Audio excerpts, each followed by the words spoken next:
Well, it's about time we talk to the director of Psycho Gorman and the new movie Frankie Freako, Steven Kostanski. Yes, I got that right. He's here. Let's talk to him. Hey, Steven. Hello, you got my name right. That's awesome. I am also Polish. I mean, that definitely helps. I'm sure you get telemarketers bungling it all the time, just like me. Yeah. Well, it happens. Gore, my mother's name, they always got wrong. Swajkala. You never get that right. Very Polish. I heard all the Polish jokes. But before we talk about your new movie Frankie Freako, that's coming out, Psycho Gorman is a modern classic.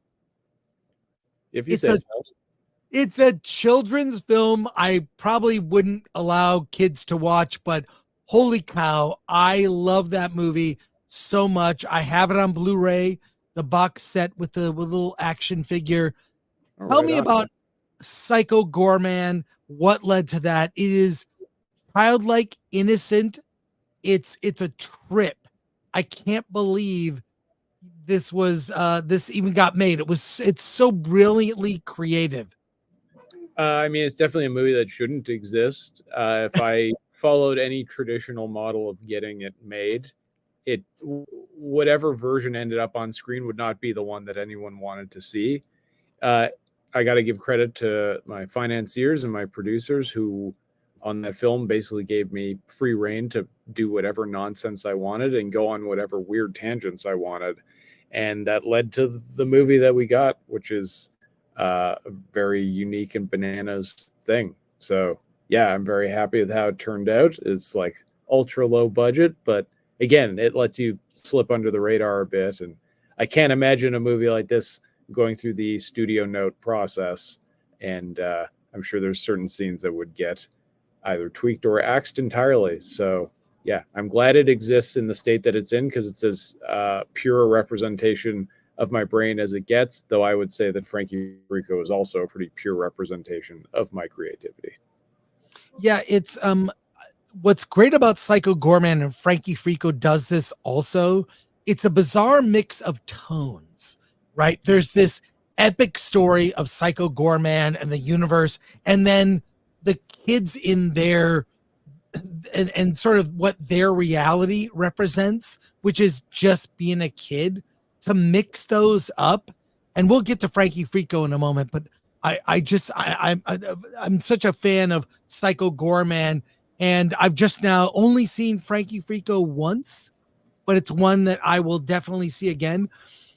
Well, how do you balance that tone, that weird of like epic, bizarre kill, like this galactic demon, and then it's a bunch of kids? Well, I think it's a case of me like loving fantasy, loving the genre. I think that's a tough thing when you get into like kind of horror comedy realms. Is a lot of people don't take like the horror or the genre and what like sci-fi comedy, horror comedy, fantasy comedy. They don't take the fantastical elements seriously, and that's the part I care about the most, like even more than the comedy, I would say. So like for something like Psycho Gorman, I'm at my happiest when I'm coming up with the weird backstories for all these crazy characters and designing these things and designing the like universes that these creatures occupy. Like that's really my happy place. So always finding my way there with these projects and just like living in it, I think gives it its voice and makes it less like dismissive, I think, than a project that doesn't take that stuff as seriously. So I think both projects, it's like I put as much effort into the like sci-fi fantasy component as I do the comedy. And there's a reality that exists in that is it's fantasy and whatnot, but it also your films feel very handcrafted, and Frankie Freako definitely has that. It's if you did not tell me this movie was made today, I would believe Frankie Freako is a film that, how did I miss this in the 80s or the 90s when it came out? Like it has that, like old school retro. It's like retro modern. Yeah, I mean, that's a lot of credit has to go to Pierce Dirks, the DOP. He designed the look of that film. I should also credit for Psycho Gorman, Andy Appel, the director of photography for that film. Like both of those guys are so good at like coming up with like authentic looks for these worlds that make them exist in a non-time. I'm always like pushing to not feel modern for anything because modern stuff bores me. And so, yeah, I got to credit those guys for crafting the look so well, but also everything being rooted in practicality certainly helps. There's not a lot of obvious uh, digital effects like there's no like fully computer generated characters or scenes or anything. Part of that is a side effect of having no money to do any of this. So I have to make it handcrafted because that's all I have the resources to do. So some of it is born out of necessity. And the Freakos in the film are kind of like inspired by, I mean, a little bit of Gremlins, Goblins. I mean, a lot of films of that era. Do you have favorites from that period of time?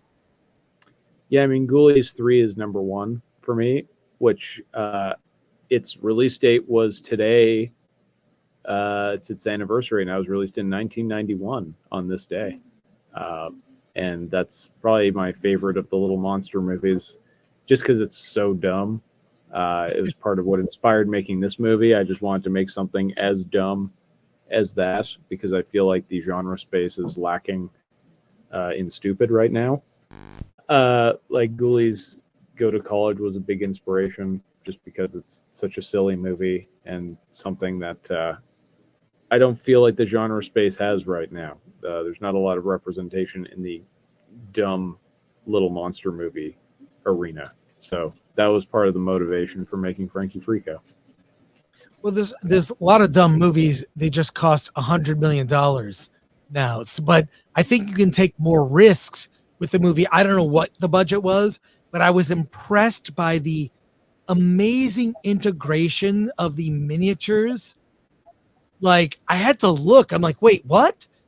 There's a mini like it looks so good. It's so seamless, the miniatures, and so much love went into it. Um, can you I talk mean, about that a bit? I called in a lot of favors with those miniatures. There's some practical matte paintings that are uh, really help sell the scope of the universe. And yeah, had a lot of hands in the shop building the Freak World universe and all the like stuff that you see in the minecart chase at the end. But I love that kind of stuff. I could animate minecart chases all day. It's yeah, it's again something that I felt like movies were missing was a good minecart chase. We haven't really had one since Temple of Doom. So, not that I'm saying this is anywhere near ILM's work, but I was definitely inspired. Oh, you pulled it off amazing. Is amazing. And the characters, I kind of feel like both the Psycho Gorman and Frankie Freako, they feel like the first movie of a franchise. Are there franchise or sequels in the works? Like because the world building is so amazing, so many possibilities with both of those movies. And Frankie Freako, you've created even just a glimpse of characters, and you go beyond that. Yeah, I mean that's just how I like to make my movies. My favorite movies are things where you feel like there's a whole other universe just around the corner that you're not seeing. That to me is like the best kind of fantasy, sci-fi, or horror movie. And so I'm always trying to emulate that with my projects. Would love to do more. Would love money to do more though. That's always the speed bump we're running into, or the roadblock, I guess, is financing these things. Because yeah, like Psycho Gorman and Frankie Freako, really done on the cheap. A lot of calling in favors, big borrow stealing, and yeah, I would hope that as these movies continue to like build in the genre community, their popularity might motivate somebody to drop a nice chunk of change to get a Psycho Gorman 2 or a Frankie Freako 2. Well, both films are kind of open to sequels. And there is something to that. Like so many movies of that era or these retro horror, they build a franchise. And I just think there's so much you can do. I mean, I think it's a testament to the ideas and the writing that there's whole things left to the imagination of what is the Freako world, what other Freako characters exist, like what happened with his wife. There's a story behind that. There's so much. I mean, so many things today. Modern films, they explain everything. It doesn't give the audience anything to do, right? You can't imagine what can happen. Yeah, I mean that's my favorite feeling watching a good genre movie is the conversation afterwards about like, well, what happens next? Yeah, I mean, like definitely not tonally in the same world as Frankie Freako, but like the end of John Carpenter's The Thing. It's like we've been debating that ending for decades, and that's how a movie has longevity. That's how you get that some of that life beyond, theatrical, home video, whatever. So yeah, leaving questions unanswered and teasing larger worlds is a key component to genre movies, especially if you want them to be franchised or if you want them just to have a life beyond one viewing. Well, these films seems to me they will take on a life. I mean, I go to horror conventions. I don't know if you ever go to Monster Palooza. I've been there a couple times. Oh, I never miss it. It's so good. Such a good con. It's coming up, of course, in October. Son of Monster Palooza. I love it. Yep. But you see where the fans themselves, it kind of takes on its own life, is there thoughts of that? Because your movies do open up to merchandising, action figures, all of that. Is that in the works, in the thinking? We do have a bunch of stuff in the works for Frankie Freako. I don't want to get into exactly what just yet because I feel like we probably have announcements that we want to make at specific times. But there is stuff in the works. There always is. I try to do it with all my movies. We definitely went to town with it on Psycho Gorman with the action figures and the comic book and T-shirts and mugs and all the random shit we had. So, yeah, we're going to definitely do it for Frankie Freako as well. And the movie is out on VOD. When is it out? I don't have a VOD date. I know theatrically it's coming out October 4th. And I feel like that's the ideal way to watch it. When it played at Fantasia in Montreal a little while back, I had a great time watching the crowd reactions. This is definitely a movie that you want to like collectively enjoy because there's so many big moments that justify a big reaction. So yeah, I think it's definitely fun with a crowd. Check it out. It's a limited theatrical release October 4th in the US. Well, I can't wait to see it in a theater with an audience. Steven, thank you so much for taking the time to talk to us on Film Threat. I'm just a big fan. So I hope we run into you at Monster Palooza at some point. I mean, I will be back at some point. I'm sure we will cross paths. Great. Take care, Steven. I appreciate it. You too, man. Great talking to you.